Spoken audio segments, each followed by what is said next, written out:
Hello, today I'm here with Dr. Jamie Gove, and he's a research oceanographer and who works for the National Oceanic and Atmospheric Administration, or NOAA for short. So me and my friend Aiden are working on a project for school, and we are studying the importance of nature. So hello. Hey, Court. Thanks for having me. I'm excited to be here. Yeah. Sounds like a really cool project you're working on. Yeah. So first question is, why did you decide to study the environment? Oh, my gosh. Well, I mean, I grew up in the ocean with my dad. I mean, younger, probably similar to your lifestyle and how you've grown up. I spent a lot of time surfing and boogie boarding and swimming in the ocean with my dad. And then that led to, I played water polo and swam and have done a lot of ocean swimming. And so I've spent a lot of time in and around the ocean. And we also just did a lot of camping growing up and spent a lot of time in the woods. And I felt like I was always pretty fascinated by the environment and by nature. And I also had this, draw to the ocean. And so it felt like a really natural thing to start studying. Like I'd walk around and just have questions, or I'd be snorkeling and see different things and wonder why this reef looked like this, or why these animals were here, or why were there certain fish, what were those fish doing? And so I just had all these questions growing up that I didn't really have answers. Growing up, I couldn't Google, what is a parrotfish and what does it do, right? It wasn't available to us. Just wanted to find out. Yeah, so I was just really curious. I'd say curiosity, but also like it's because I grew up outside and playing. I was always playing outside. So I think it was a natural sort of thing for me to do is to study the environment. Yeah. How does pollution impact the environments that you study? What kind of pollution? Maybe plastic, CO2, like from smoke from the factories, right. Stuff like that. Right. Okay. Those are two really good, I would say, categories. I would say a third category that we can also talk about is animal waste. Yeah, like waste coming from the land. So whether that's wastewater pollution or say sediment or like agricultural runoff. Those are all things that influence coastal ecosystem health and quarries specifically. So I think I'll talk about them in the order that you asked them. You first mentioned plastics. So plastics can be very impactful, and plastics are becoming fairly ubiquitous. And the problem, and what that means, is that there are lots of small pieces of plastic that are in the ocean now that you can't see, just if you look at the ocean, right? And that's because larger pieces of plastic that enter the ocean, say, buckets or plastic bags or whatever it is, a lot of those over time, they don't go away. They just break up into smaller and smaller pieces. And those smaller pieces continue to break down even to smaller pieces. And they get so small at some point that fish, especially larval or baby fish, can confuse them for food. So we did some research here in Hawaii where we showed that many larval fish are confusing small pieces of plastic for their prey or for their food resources. And that can be pretty consequential because you have fish at their most vulnerable life history stage eating plastics, not eating food. And so that can potentially, they think that they're full, and so they're not eating food. And it may contribute to an early death for those fish. Plastic pollution can also just impact reefs. The plastic will get stuck on a coral reef and that will smother it, or they can be vectors for disease or toxins or other things like that. Carbon dioxide and other greenhouse gases was the other thing, and I think that's a very big topic, and I think it's related to obviously what we're talking about. And so that's an interesting pollution because for the most part, at least within what we're talking about, is that they're obviously greenhouse gases and they contribute to global warming, and which is obviously the fundamental aspects of climate change. So whether it's carbon dioxide or methane, those are certainly one of the biggest things that and topics and concerns that I think that we are facing today. Yeah, and we'll talk more about that. Yeah. The third thing I guess we'll mention is waste pollution coming from land. So we here in Hawaii have a big issue or concern with wastewater pollution. So a lot of the North Shore, where you live, where I live, and other rural places around the state rely on pretty rudimentary forms of wastewater pollution. So a lot of our wastewater goes into what's called a cesspool or a septic tank, and that can leach into the environment and get out into the ocean. Lots of agricultural runoff can enter our streams and rivers, and that can get into the ocean, which carries pesticides and other toxins. And then you can just have runoff in areas where there's lots of development, like say Waikiki, where there's a lot of concrete. That concrete collects a lot of things, like whether it's pieces of tire or oil or whatever, and when it rains, that all just goes to the ocean. What do you think about global warming? What's like bad, really bad? Well, or not really much of a problem? Yeah, I could answer that in a couple different ways. I guess I'll first just answer it emotionally. I feel like it's a very climate change and global warming definitely keeps me up at night. Like, I'm very concerned about our climate and the way it's changing, and I'm concerned. I have a 9-month-old daughter. Yeah. And I'm concerned about the world and the climate that she's going to grow up in, and how different it will be than the one that I did, and not different in a good way. And so that is upsetting and concerns me.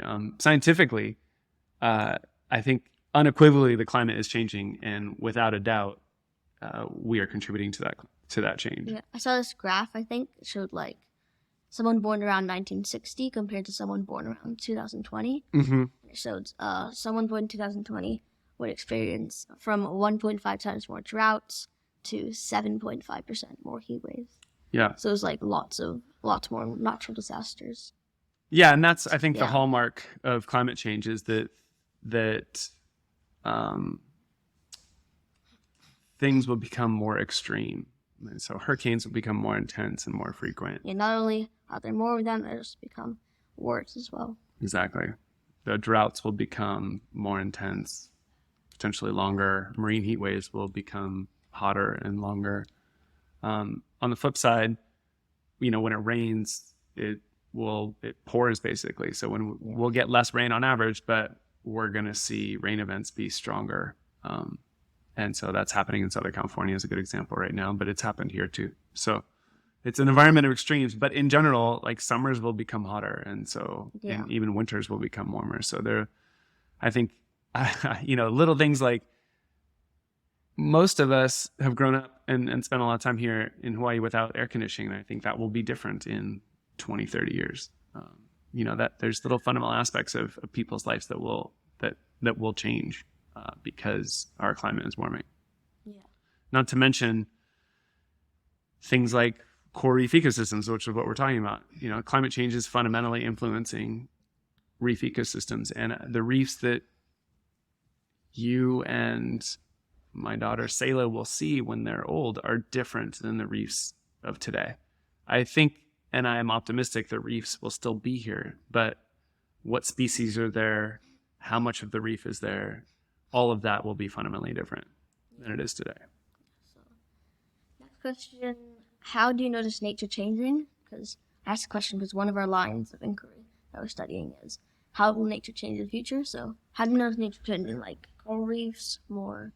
Well, we have lots of data over long periods of time to talk about what I would call ecosystem changes or nature changes. I'll talk about coral reefs. So it is not just climate change that are affecting coral reefs. Our daily activities, when I was talking about wastewater pollution, we haven't talked about fishing, but fishing pressure, those have already fundamentally influenced reefs. So long before we were really seeing the impacts of climate change on a coral reef, depending on where the reef is geographically and how many people there and what those people are doing, many reefs have already seen fundamental shifts and changes over the last couple of decades. And so, but as a consequence of climate change, so we are seeing stronger marine heat waves. And a marine heat wave is essentially what we would call a heat wave on land, but we'll see it in the ocean. And it's this period of time when the ocean is much, much warmer than we would expect otherwise. And those are influencing coral reefs by causing bleaching. So when a coral gets too hot, or when the ocean gets too hot, corals will bleach. And coral bleaching is the breakdown of the symbiotic relationship between corals, which are the animal, and the single-celled algae that live in their tissue called zooxanthellae. So corals and zooxanthellae, or these single-celled algae, live in this symbiosis where the algae they photosynthesize and they produce food, and then corals give them their home. And so they can only exist together. And so corals are colorful because of these single-celled algae. And so when corals bleach, when it gets too hot for these algae, these little tiny things that live in the tissue, and they leave, they expel. We're not sure exactly how it happens, but they leave the coral, and the coral is just calcium carbonate, so it's left white, and that's why it's called coral bleaching. So when it gets too hot, corals bleach, and if it's too hot for too long, bleaching eventually leads to coral death. So one more thing, kind of connected to that. Sure. I think it might have been one of the websites you sent me. So don't you measure like how good it is? You get like a hallmark, like a landmark, with like, you find like a perfect island that hasn't been affected at all, then measure Oahu against it and see how it's changing. So I wanted to ask, what does like one of those perfect coral reefs look like that no one's touched? And I just like... Yeah, so I have spent a lot of time at islands and atolls where there's no one there. So lots of, I don't know if you've heard of Papahanaumokuakea or the Northwestern Hawaiian Islands. There's a whole series of islands and atolls that are northwest of here with no one living on them. It's amazing. I mean, you go to these places and you jump in the water and there's giant ulua and sharks everywhere. I mean, and then oftentimes coral there's just more coral, and there tends to be more species, and everything is just sort of a lot healthier. You can't. I mean, there's a number of like scientific indicators that we collect that we can talk about, but I think just visually, it's just like, oh wow, this reef is amazing. I'm surrounded by sharks, there's jacks, there's parrotfish, there's all these things that you don't get to see in other places. Yeah. And so those have served as natural laboratories. So we basically try and study those reefs as sort of our baseline. What do reefs look like in the absence of local human impacts or local human activities? And then we can take what we learned from that and apply it to a place like Oahu, like you said, and really understand these relationships, these sort of natural biophysical relationships, and then that helps us understand how people disrupt those relationships. The things that people do, the things that we do, whether it's our wastewater pollution, whether it's fishing pressure, or whether it's agricultural runoff, each of those has an impact, and those impacts slowly deviate a reef from its healthy baseline. So I know this isn't really in your line of research, but one of our lines of inquiry was how nature can impact your mental or physical health. So do you have any idea how it could impact like nature or coral reefs could impact your mental or physical health, or just like how you feel after being in nature? So I would say for me, being in nature is fundamental to my well-being. Having access to, whether it's a walk in the woods or jumping in the ocean, whether it's going surfing or swimming or body surfing, is so important. That's the reason why we live on the North Shore, or and spend so much time outside. Is for me personally. I don't know how I would live without it, really. I grew up in nature, and I continue to spend a lot of my time in nature. How do you think the climate is changing here on Oahu? There's a couple different ways the climate is changing. I think I talked about rainfall earlier. So rainfall is decreasing if you take the average for a year, but what's happening is when it rains, those rain events are much more extreme. So maybe what would have been an inch maybe is a 2-inch rain event, and what used to be a 2-inch is now a 4-inch rain event. So these rain events are becoming stronger and more intense over time. Yeah. Sea level rise. The sea level is rising here, and so that I think we've also seen firsthand that what that does is it exacerbates coastal erosion. And so see houses falling into the water like we've seen down the coast near Monster Mush and near Rocky Point. So rainfall events are changing. The sea level is rising. Air temperature, summers are getting warmer. 2015 was it was incredibly hot, and we've seen many, many hot summers since then. And that influences ocean temperatures.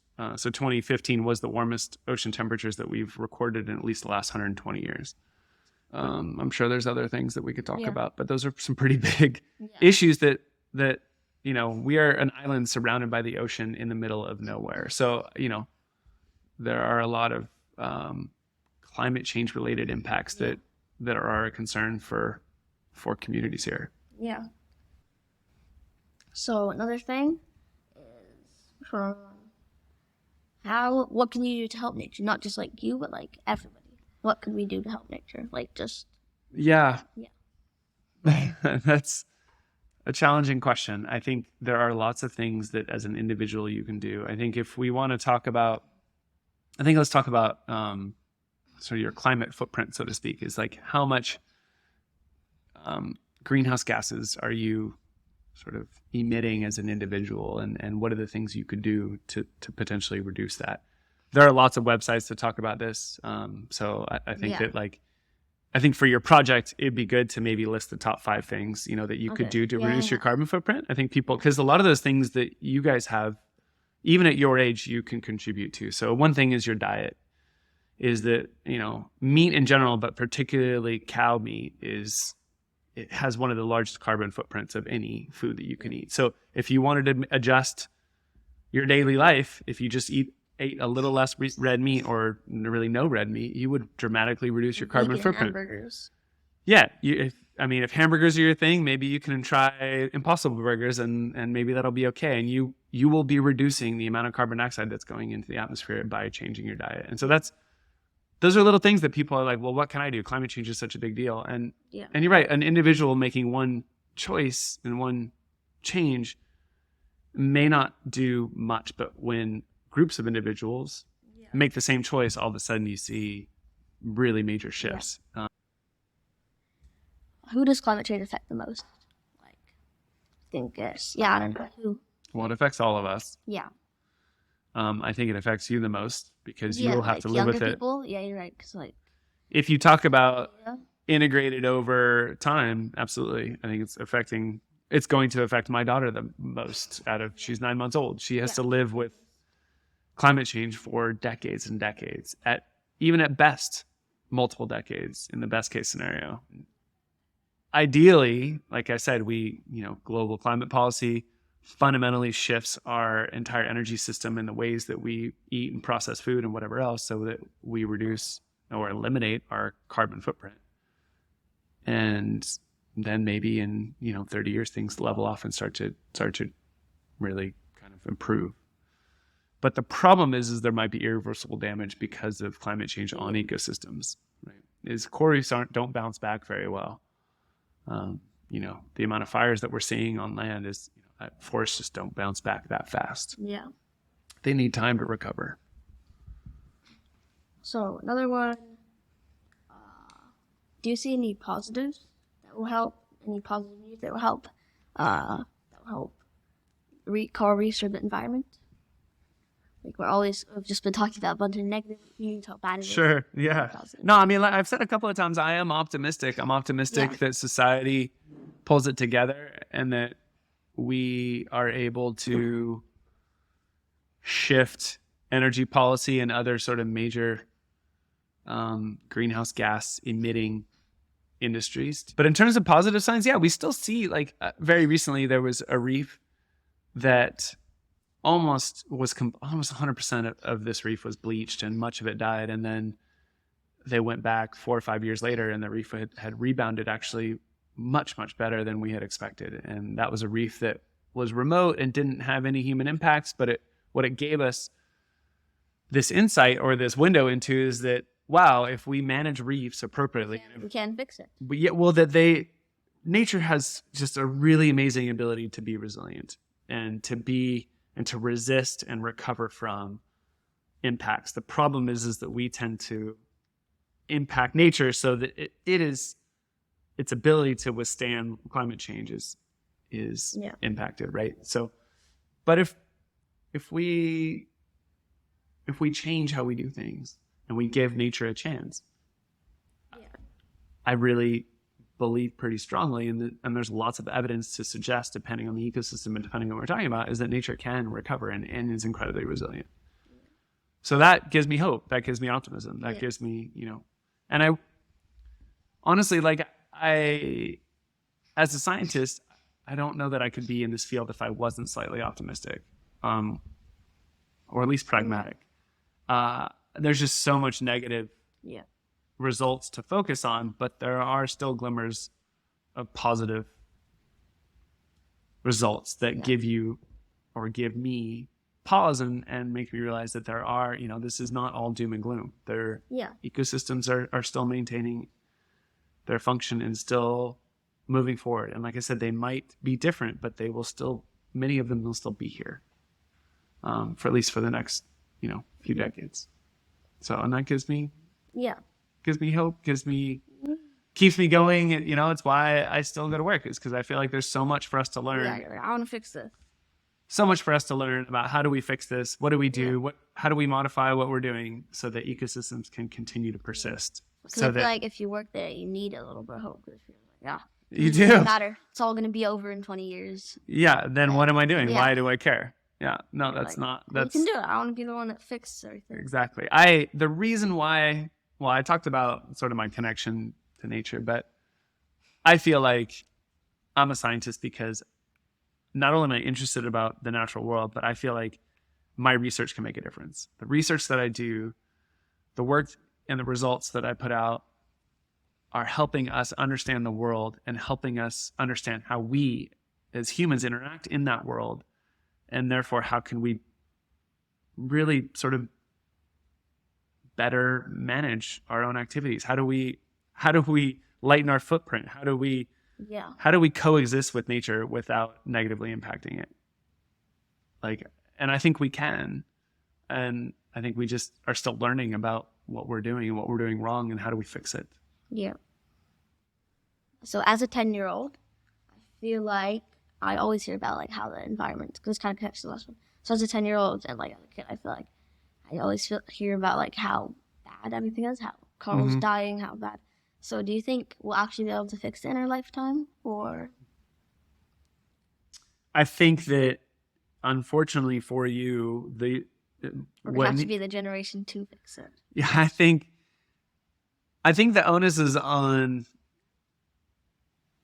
Wow, that's a really complicated question. I think it's going to be your generation that not only has the solutions, but that really sort of embodies those solutions and really adheres to them and really makes all the fundamental shifts in society to allow those shifts to be sustainable, right? These aren't temporary changes. Yeah. I think that is your generation that will sort of, when I talked about this desire to coexist with nature in a sustainable way, which we're not constantly negatively impacting nature, and we're not constantly extracting from nature, but we're coexisting with nature. I think that is your generation's. I think it is your generation that will probably, at least if not achieve that, come really close to achieving that. I think it's my generation that is really trying to, and has been, set it up for us, raising the alarm bells and showing what is it that we're doing, and how do we, what does the science tell us, and saying that science, it matters. This isn't it's not a belief system. I don't believe in science or not. It's evidence-based information that's showing us that we are fundamentally influencing the climate and fundamentally influencing nature. So last question is, what advice do you have for kids that want to study to help the environment like you? I think you just need to spend as much time as you can in nature and exploring and asking questions and trying to find answers. I would say I have spent many, many years in formal education. So I went all the way through high school, and then I spent 4 years in college, and then I spent 3 years doing a master's, and I spent 5 years doing a PhD. So at the end of high school, I spent an additional, 8 plus 4, 12 years after high. So as much time as you spent in high school, I spent in basically after high school. And I think that those have really helped refine how I think and the questions that I pose and how I answer them. But I would say my life being in the ocean has been just as important, shaping my curiosity and my desire and my motivation. Like, I'm motivated to learn and to study coral reefs because I've spent so much time on them and because I think that they're amazing. So I think be curious, have fun, and explore. Thank you so much for being here. So you're welcome, Cord. I hope it was helpful, and I enjoyed talking to you. Thank you very much.